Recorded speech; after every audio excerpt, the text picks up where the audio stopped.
about to hear is true. The names have been changed to protect the innocent. Dragnet is brought to you by Chesterfield, made by Liggett & Myers, first major tobacco company to bring you a complete line of quality cigarettes.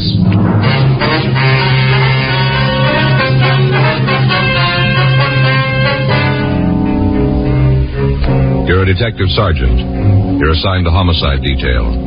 The body of an attractive woman has been found in a downtown office building, beaten to death with a piece of lead pipe. The killer has escaped into the city. Your job, find him. Today, friends, you hear these three words everywhere. Chesterfield's for me. The Chesterfield you smoke today is the best cigarette ever made. Best for you, because Chesterfield gives you proof of highest quality, low nicotine. The taste you want, the mildness you want. Chesterfield is best for you because it is tested and approved by 30 years of scientific tobacco research. Chesterfield is best for you because it has an established good record with smokers, proven by test after test. Yes, friends, the Chesterfield you smoke today is the best cigarette ever made. For the taste you want, the mildness you want, join the thousands now changing to Chesterfield.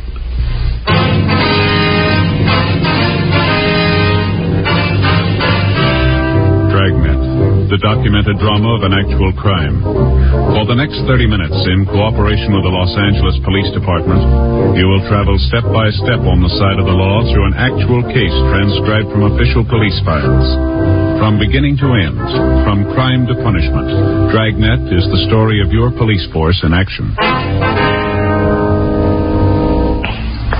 It was Thursday, April 15th. It was warm in Los Angeles. We were working the day watch out of homicide detail. My partner's Frank Smith. The boss is Captain Lorman. My name's Friday.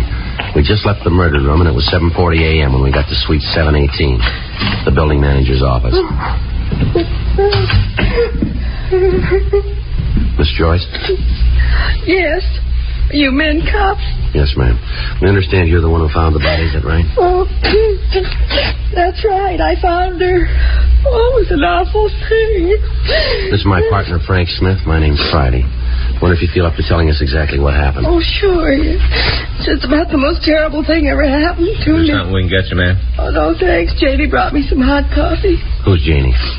Janie Alquist. She works the first 3 floors. She brought me some hot coffee. I see. She was up here and they let her bring it. All right, Miss Joyce. Could you just tell us about it, please? Well, right from the beginning. You want to hear all about the whole thing? If you would, please. Well, I came on at 4, just like always. I punched in and came up to the 10th floor and started in. Got the things out of the closet on the 10th. Mm-hmm. Usually I start on the 7th. But now and then I like to do it a little different, and I start on 10 and work down. Yes, ma'am. What time was it when you found the body? Oh, just a few minutes ago. I guess about 7, right around in there. I only had 2 more offices to do, and I'd be finished. I just had 2 more when I got there. Yes, ma'am. Could you go ahead and tell us about finding the body? Oh, well, I unlocked the door, and I saw the light inside. I thought it was kind of funny, because usually it's dark. You mean in the office? Yes, and where Mrs. Fitzgerald's desk is, it's usually dark. Yes, ma'am. I thought it was kind of funny, like I said. But then I thought that maybe she was working. She does accounting, woman accountant, and I thought she was working. Mm-hmm. So I knocked. I didn't just want to go right in if she was working, disturb her. So I knocked. Mm-hmm. But she didn't answer. All right, go ahead, please. Well, I opened the door and went in. Right off, I was kind of sore about it. No excuse for a thing like that. No excuse at all. What do you mean? Well, didn't you see the place? Didn't you look? Yeah. Well, then you know what a mess it was. Papers all over the floor, and ashtrays spilled, all that mess, and I'm supposed to be through at 7:30. Well, I'd never have made it. Never got through on time. And that's when I saw her behind the desk. Oh, it was an awful thing. There she was on the floor, dead. Yes, ma'am. There was no one else in the office? No. Just Mrs. Fitzgerald. She was on the floor behind the desk. What'd you do then? Oh, I screamed. Loud as I could. I wanted somebody to come up there right away. That was the first time I ever saw anybody dead. Then I ran out of the office and went downstairs to get somebody to help. Just an awful thing. Oh, poor Mrs. Fitzgerald. Oh, she was so nice. All the time saying hello when she'd come in early and I'd still be working. Oh, I think about it and I just can't believe that it's true. I just can't hardly believe it.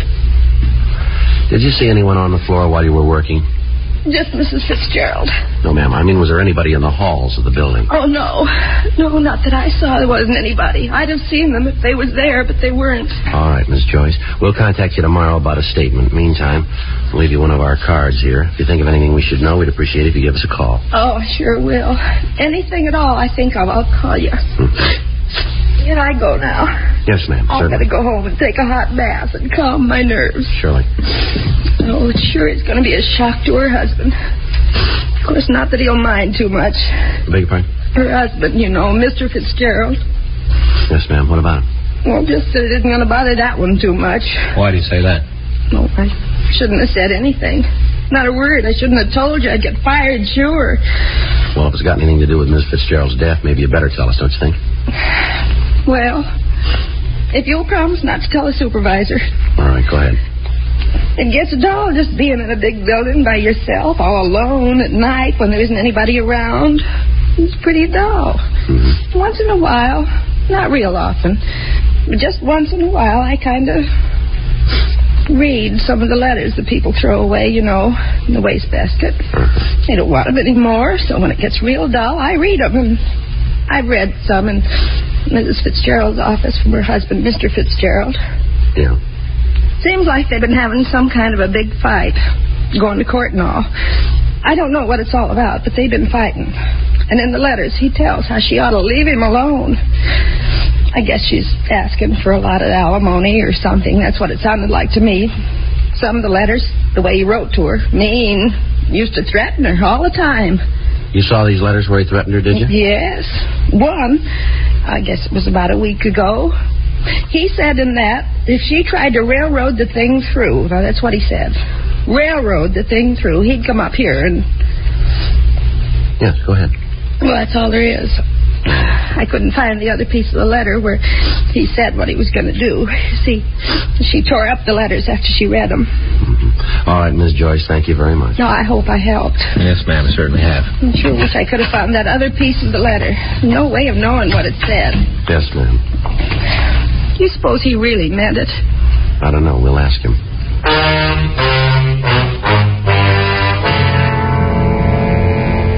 By the time Frank and I had arrived at the scene, the crew from the crime lab was there. Photographs of the entire room were taken, and fingerprints were lifted from the edges of the desk, from the top of a lamp, and from the molding around the door. The murder weapon, a 15-inch section of heavy lead pipe, was booked for evidence. There was nothing we could tell from the pipe itself other than the fact that it was the murder instrument. It was a plain piece of 3/4-inch pipe. One end was wrapped in a heavy brown paper. The other was blood-stained. Because of the appearance of the office, it looked as if robbery was the motive for the crime. However, on examination of the victim's personal effects, we found that 2 large diamond rings were still in her fingers. In her purse, we found cash in the amount of $226. On the desk itself, we found a woman's wristwatch set with 12 diamonds. The fact that none of this had been removed apparently ruled out robbery as the motive. The other employees of the building were questioned, but they were unable to shed any light on a possible suspect. None of them had seen any unauthorized persons in the place after closing hours. People on the street in the immediate vicinity were questioned. The only lead we were able to come up with was that at approximately 7:02 a.m., a newsboy had seen a short, stocky man walk from the office building entrance. Other than the brief description of the man's build, the witness was unable to tell us anything. An immediate broadcast was gotten out on what information we had. From a telephone book in the victim's desk, we got an address for her husband, Oscar Fitzgerald. It was a men's club located in downtown Los Angeles. Frank and I drove over to talk to him. Come in. Thank you. Thanks very much. Sit down. I'll call for some coffee. You fellas want some? No, thanks. No, sir. You don't mind if I have some? No, you go right ahead. Room service, please. Kind of early for the cops to come calling, isn't it? Yes, sir, I guess it is. This is Mr. Fitzgerald, room 417. Would you please send up a pot of coffee? That's right. Oh, and send a large glass of orange juice, too, huh? Yeah, make sure it's cold. 417. Right. One thing I can't go is warm orange juice. Like a cigarette? Yeah, thank you. Now, what's this all about? What do you want to see me for? Well, when's the last time you saw your wife? Ada? Thank you. I guess a couple of weeks ago. Why? Well, can you narrow that down to a day? Why? Any special reason for me to? Well, we'd like to hear it. Well, let's see. I guess it was around March 30th. I can check it if it's important. Where'd you see her? With my lawyers, we had a conference to try and work out the divorce and settlement. What line of work are you in, Fitzgerald? I think you better tell me what this is all about before I answer any more questions. If this is some sort of trick Ada's trying, you tell her it won't work and she can get off my back. No, it's no trick. I think it might be better if you cooperate with us and answer the question. All right, but I'm going to tell you going in that if you try to pull a fast one, I'm going to deny everything I tell you now. If you tell us the truth, you won't have any trouble. Now, where do you work? Right now, I'm between. And what's that mean exactly? Well, I'm an actor. Right now, I haven't got an assignment. Where'd you work last? Picture studio. Look, until you tell me what this is for, I'm not going to give you any names. Can you give us your movements for the past few days? Starting when? Well, let's try the day before yesterday. Okay, I got up and went out to see my agent. Of course, that was a waste of time. Hung around the office for a couple hours and then had lunch on the strip. After that, I came downtown, saw a movie. I came home, took a shower, and then kept the dinner engagement. You prove that? If I have to, yeah. But you're getting no names until I know what's going on. All right, how about yesterday? What'd you do then? I got up and went out to my agent's. He told me he had a part on the fire. We went out on an interview. I was at the studio until about 4:30, and then we went back to my agent's office and had a couple of drinks. After that, I came back here. Didn't feel too good, and I went to bed. Well, the man at the desk would be able to verify all that, would he? Yeah, just ask him. Fitzgerald, how'd you get along with your wife? Well, it's not any of your business, but I'll tell you. It isn't any secret. I hated everything about it. You ever have any fights with her? Not more than 5 a week for the past 4 years. You ever hit her? You know, people win money for answering questions on quiz shows. What happens if I answer the big one? Well, that depends on how you're going to answer it. We understand you wrote your wife some threatening letters. Now, is that right? I guess you could call them that, yeah. I told her to get off my back and leave me alone. Told her if she didn't, she was building more trouble than she could handle. Did you ever threaten her life? No. I'm not going to try to tell you that there weren't times when I could have killed Ada. There were a lot of them, but it wasn't worth it, not for her. What'd you argue about mostly? The divorce. I've been trying to get one for the last 4 years. Ada wouldn't see it. Finally, when I did talk her into it, the settlement she wanted was way out of line. I wouldn't go for it and told her so. What's all this about the fights and the threatening anyway? Something happened to Ada, is that it? Yes, sir. She been hurt? I'm afraid it's more serious than that. She dead? Yes, sir. You think I did? Now we're checking everybody that knew her. Okay, I told her there were times when I could have, when I maybe wanted to, but I wouldn't go to jail for her. Not ever. You got to find another boy, and when you do, I'll go his lawyer's fee. Yeah. How'd they do it? Piece of lead pipe. Bad? Yeah. Rough way to go. Is there an easy way?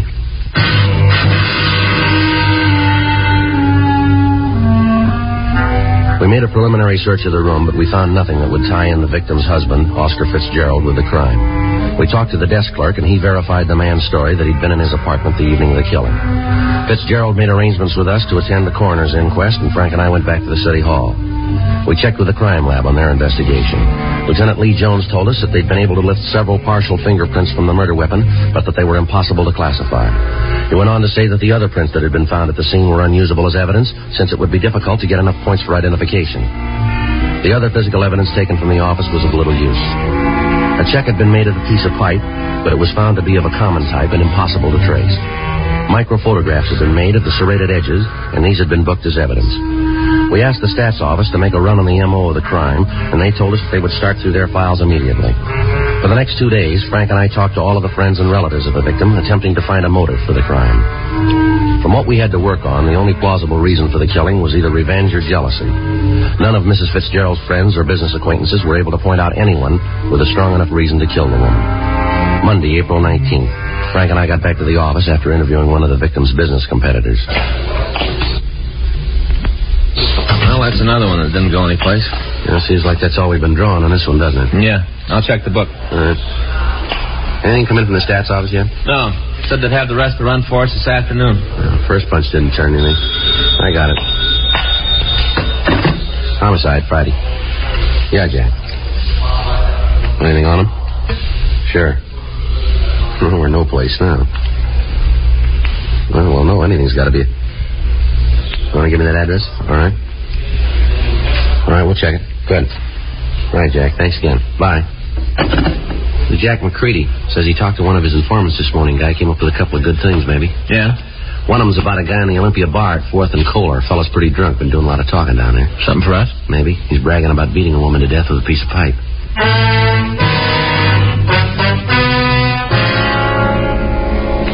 4:40 p.m., we left the office and drove over to the corner of 4th and Kohler, the Olympia Bar. When we walked in, there were only a few customers in the place. At the far end of the bar, a short, stocky man was sitting alone. In front of him was an empty shot glass and a bottle of beer. He appeared to be pretty drunk, and as we entered, he was talking to the other people seated at the bar. And if you guys don't believe it, you just come outside with me, I'll show you. I'll show you all, every one of you. Bartender, I got an empty glass. Now, let's do something about it, huh? I need a drink. I think you had about enough of that, don't you? What? I said you had enough to drink. Who are you to tell me that, huh? Who are you to come in here and tell me what to do? What's the matter? You think you're cops or something, huh? Is that what you think? You called it. Come on, we want to talk to you. You mean you are cops? That's right. Well, listen, you better get out of here and do it fast if you know what's good for you. You just better. Frank? Yeah. Take your hands off me. You guys don't hear good, do you? Well, stand still. You come messing around with me, you're going to find out. You'll find out good. I'll give you the same thing I gave her, the same thing. Hold it, Frank. All right, come on, mister. Who are you talking about?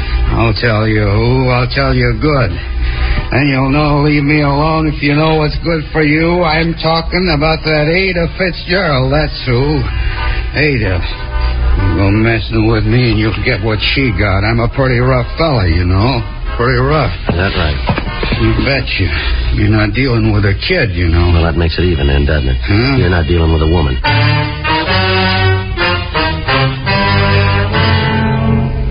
We took the suspect down to the homicide squad room. He identified himself as Carl Neely. He was handcuffed to a chair, and we ran his name through the record bureau. He had a long string of arrests for various charges, including attempted robbery, assault, and assault with intent to do great bodily harm. He'd never been convicted on a felony, but his record showed that he'd served 2 terms in the county jail for drunk charges and creating a public nuisance. While we were checking his record, the suspect passed out in an alcoholic stupor in the squad room. We contacted Sergeant Jack McCready and Officer Danny Galindo and asked them to make a search of the suspect's residence. In going over the place, they found a blood-stained shirt and a coat. The garments were packed in a cardboard box that had been hidden under the kitchen sink. They were brought downtown to us along with an empty envelope found in the apartment. It had been sent to the suspect, Neely, and the return address on the back indicated that the letter had been sent by the victim's husband, Oscar Fitzgerald. We waited for the suspect to come to enough for us to question him. Frank went out and brought back some hot coffee. We tried to get Neely to drink some of it. 8:40 p.m. It's hot. All right, come on, try some more.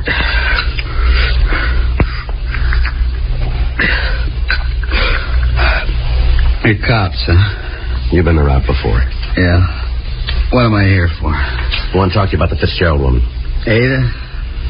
Spouting off again. You said you killed her. Figures. Every time I get tanked up, I always kill somebody. It never fails. All right, tell us about the Fitzgerald woman. Nothing to tell. I read about it in the papers. This morning I started drinking. It always happens when I've been belting the booze. I right away tell people I killed somebody. These clothes here belong to you? Let me see. I don't know. Where'd you get them? Are they yours? I don't know. You got that many clothes?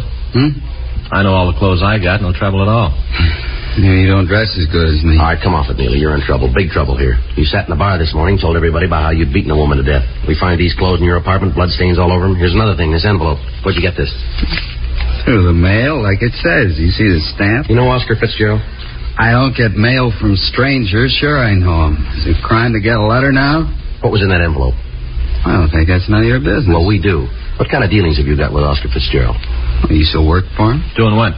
I took care of the place when him and Ada were married, sort of a general handyman. When'd you see him last? I don't know, maybe a couple of months ago, around there, 3 months. And what did he find so important that he wrote you about it? Look, he loaned me some money. He sent me a check. It was a loan, huh? Yeah. Sign any sort of note for the money? Well, I endorsed the check. It said on it was a loan. What are you guys trying to prove, anyway? You trying to tie me in with Ada's killing? You look good for it. You're off your rocker. I had nothing to do with it. Sure, you got me for drunk, but that's all. Your record makes you look good for it.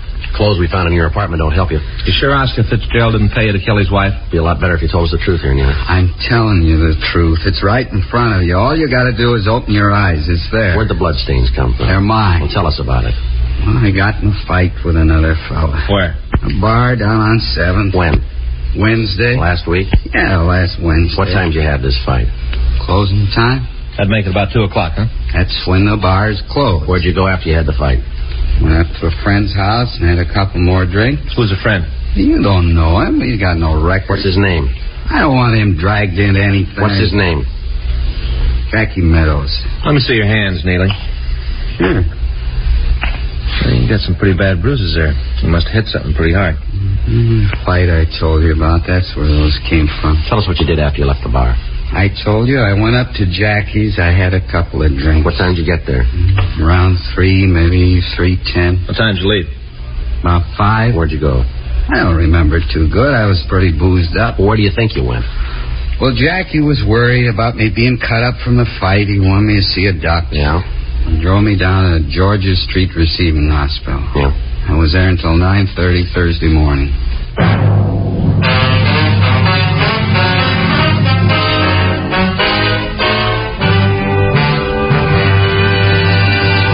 You are listening to Dragnet, the authentic story of your police force in action.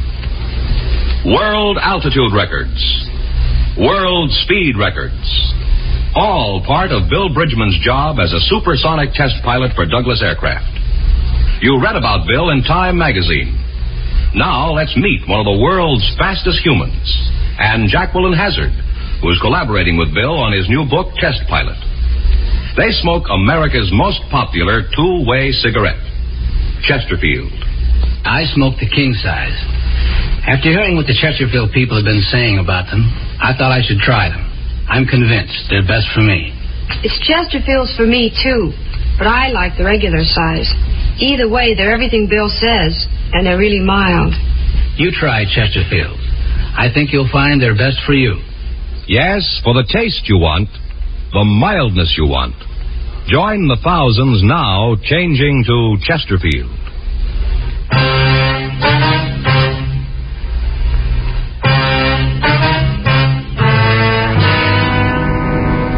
A call was put through to Dr. Hall at Georgia Street Receiving Hospital asking if a patient was given emergency treatment on the morning of Thursday, April 15th. A search of the hospital records verified the story told to us by the suspect, Carl Neely.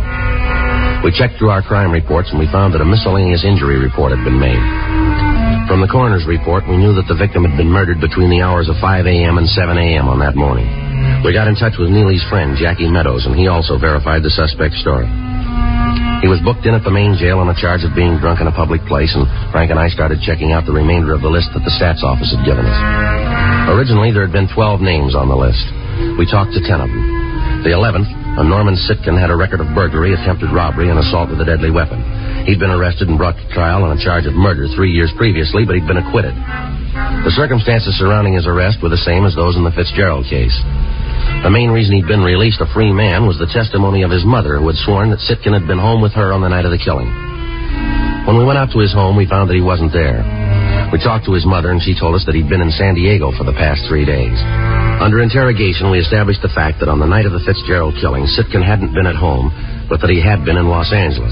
We put in a call to the San Diego authorities and talked to Lieutenant Mort Gear in the homicide detail. We contacted the hotel where he was staying in Los Angeles, and a 24-hour stakeout was placed on the location. Wednesday, April 21st. Frank and I got back from lunch. Better put in a call to Mort, huh? See if they got anything on Sitkin? Yeah. You want to do it? Right. Okay.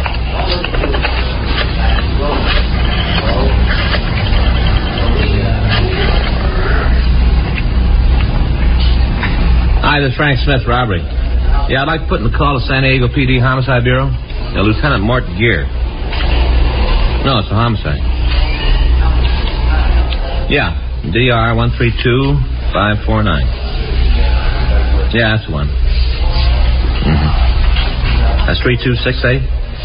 Huh? Well, 58. Right. Okay, Sam, thanks.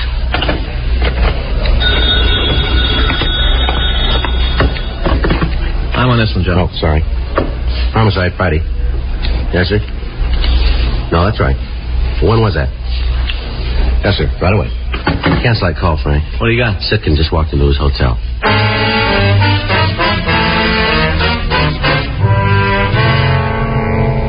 Frank and I left the office immediately and drove out to Sitkin's hotel. We talked to the officers on stakeout, and they told us that the suspect had just returned. They went on to explain that they'd given Sitkin no reason to suspect that anything was wrong, and that he'd gone directly to his room.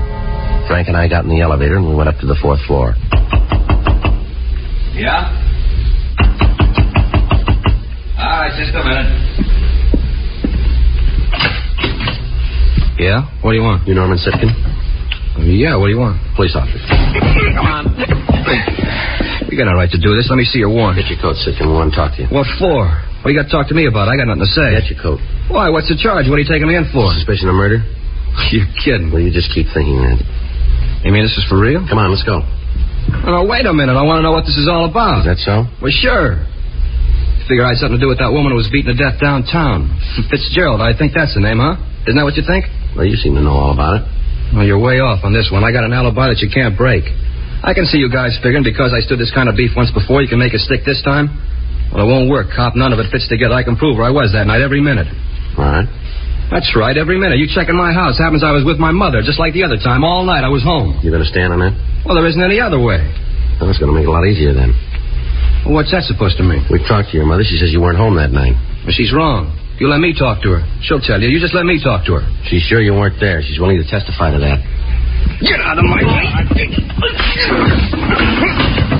All right, come on. Want to get the cuffs? Yeah. Hold still. Funny, isn't it? What's that? Well, looks like he might have been good on that first killing. One he was acquitted on. His mother might have lied on the stand. That's not going to make a lot of difference, is it? Huh? He's going to make up for it on this one.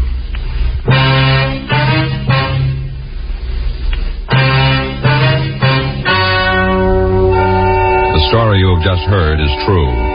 The names were changed to protect the innocent. On August 17th, trial was held in Department 97, Superior Court of the State of California, in and for the County of Los Angeles. In a moment, the results of that trial. Now, here is our star, Jack Webb. Thank you. Earlier, George Fenneman told you exactly why the Chesterfield you smoke today is the best cigarette ever made. And best for you. Now, the rest is up to you. Get a carton or two for yourself. Smoke them and you'll say as we do, it's Chesterfields for me.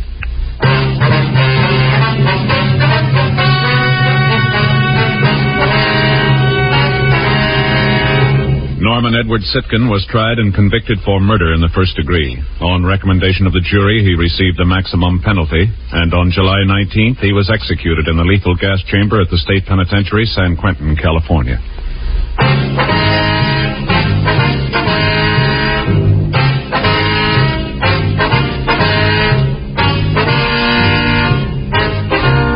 You have just heard Dragnet, a series of authentic cases from official files. Technical advice comes from the Office of Chief of Police W.H. Parker, Los Angeles Police Department. Technical advisors Captain Jack Donahoe, Sergeant Marty Wynn, Sergeant Vance Frazier. Heard tonight were Ben Alexander, Virginia Gregg, Herb Ellis. Script by John Robinson. Music by Walter Schumann. Hal Gibney speaking. Watch an entirely different Dragnet case history each week on your local NBC television station. Please check your newspapers for the day and time. Chesterfield has brought you Dragnet, transcribed from Los Angeles. Filter tip smokers, this is it. L&M Filters. The one filter tip cigarette with plenty of good taste. Much more flavor, much less nicotine, and effective filtration. Only the L&M filter contains the miracle product, alpha cellulose. Absolutely pure, non-mineral, harmless to health. Yes, this is it. As Helen Hayes puts it, L&M filters are just what the doctor ordered.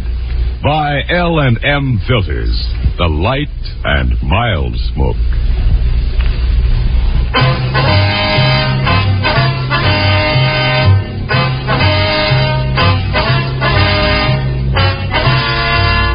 Hear Rocky Fortune following John Cameron Swayze and the news on the NBC Radio Network.